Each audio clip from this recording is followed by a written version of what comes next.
Hi hello welcome to my channel. ఈరోజు మనం egg rice ఎలా చేయాలో చూద్దాం.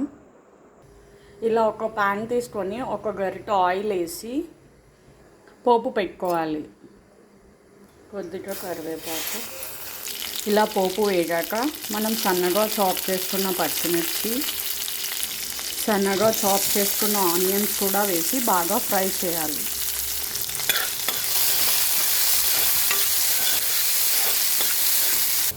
ఇలా ఆనియన్స్ ఫ్రై అయ్యాక మనం పగలగొట్టుకున్న 2 ఎగ్స్ కూడా వేసి బాగా ఫ్రై చేయాలి.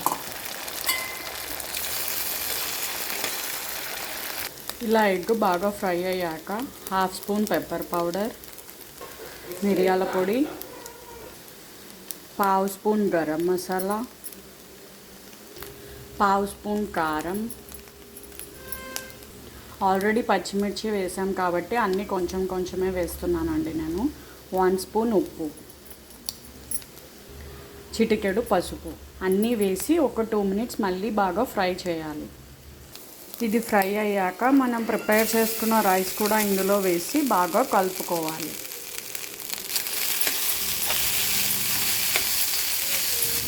ఇప్పుడు స్టవ్ ఆఫ్ చేసేద్దాం. స్టవ్ ఆఫ్ చేశాక లాస్ట్లో 1 స్పూన్ నిమ్మరసం వేసి మళ్ళీ ఒకసారి కలుపుకోండి.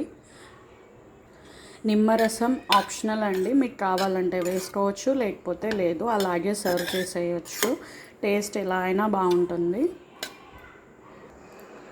అంతే, టేస్టీ ఎగ్ రైస్ రెడీ.